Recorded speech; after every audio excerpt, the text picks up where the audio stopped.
I just happened to see John Hurt wandering across the road with a young lady, and I just walked straight up to him, or sort of ran across the road to him, and apologised for interrupting him, and introduced myself as a painter, and said that I'd very much like to paint a portrait of him if he was interested. Turned up a few evenings later with all my transparencies and a little picture that I'd done on gesso of a man that works in the chip shop over the road. And I showed these things to John Hurt, and I think he was quite taken by them, and agreed there and then to sit for a portrait. I didn't think twice about stopping to ask to paint him, because I so desperately wanted to paint him, because he's such an interesting man, and someone that I respect so much, and someone who has the most extraordinary face. Painting John Hurt was a wonderful experience because he engaged with the process so much. The first reason was that he actually trained to be a painter initially. He went to art school before going to drama school. So he was very interested in what I was doing. It really was a meeting of minds. And I do feel that I felt at the time that John Hurt was examining me as much, if not more, so than I was examining him. And that's what was so enjoyable about the process. We were sort of meeting each other head-on, almost. He has a very direct gaze that's confrontational in a non-aggressive way.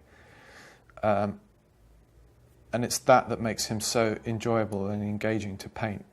Some people don't engage with the process at all, and they're entirely concerned with other things that are going on in their lives at that time.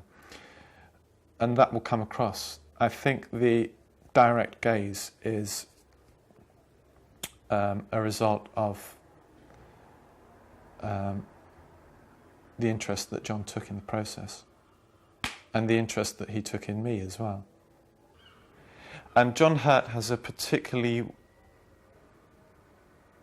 wonderful form of vanity, I think, that makes him the perfect sort of person to paint.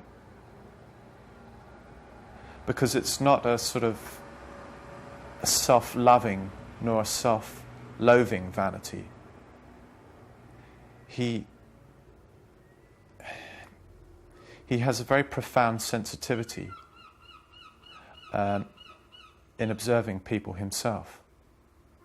And I think that's what marks him out as such a, to my mind, a brilliant actor.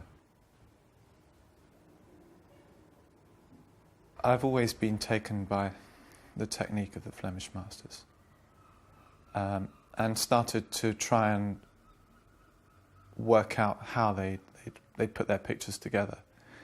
And I began to develop a technique that was a sort of synthesis of little snippets of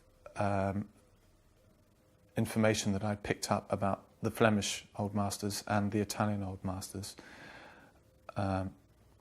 Unfortunately, I'm not very good at researching these sorts of things because I don't really know where to begin, but the technique I've developed involves priming a piece of oak with gesso, which is a mixture of rabbit skin glue and ground chalk. And this is painted on both sides of the piece of wood and then polished down on one side to an ivory-like surface. And onto this I then paint an undercoat in a monochrome, which is a sort of an earth green colour. So I work out all the tonal values. I like to come to terms or come to grips with the actual surface of a person's skin, which necessitates working in some detail. And working on gesso allows for that because there's no grain that one gets with a canvas or a linen. The smooth surface allows for working in great detail. I tend to sit very, very close to the sitter. That's partly because my eyes aren't up to all that much. I've got quite an acute stigmatism, which is one reason why I have a tendency to elongate faces, because my vertical field of vision is much stronger than my horizontal field. So I do like to be very close to the sitter. It's a sort of the wide-angle camera lens effect. Because I think if one distances oneself from the sitter, one gets a very sort of, perhaps a general overview of that person as a distant object. Whereas I'm interested in the results of this of the confrontation.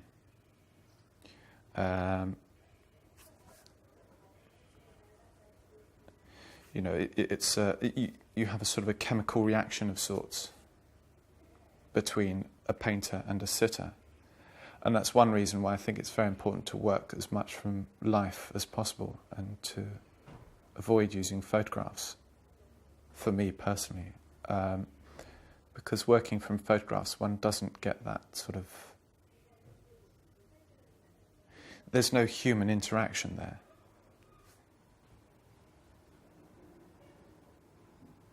I don't think I'm interested in exposing someone in an unpleasant way. I'm interested in really what makes them human, and I think that that's, as a gross generalization, it's a sort of vulnerability. I think that we attempt to hide vulnerability all the time, and I'm interested in vulnerability because that's what draws us together as human beings. It's often been remarked that I make people look older than they are, or else that I make them look sad or melancholic. And that could be a projection of myself in some way upon the sitter. I'm not entirely sure. Or maybe it's because I'm looking for something in particular. Maybe I'm looking for melancholy. Maybe I'm trying to find a person's melancholy. I'm trying to find what makes them vulnerable. And I'm trying to draw that out and paint that. Perhaps because it's something pronounced in my own psychological makeup.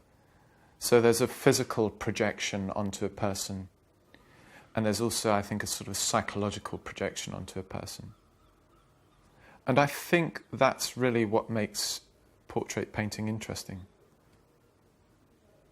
Because it then becomes a sort of, the painting becomes a strange synthesis of one person's, i.e. the sitter's, physical and psychological makeup and the painter's. It's almost like a sort of crossbreeding.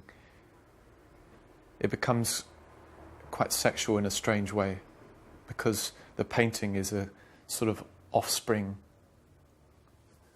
It's the result of this interaction between painter and sitter.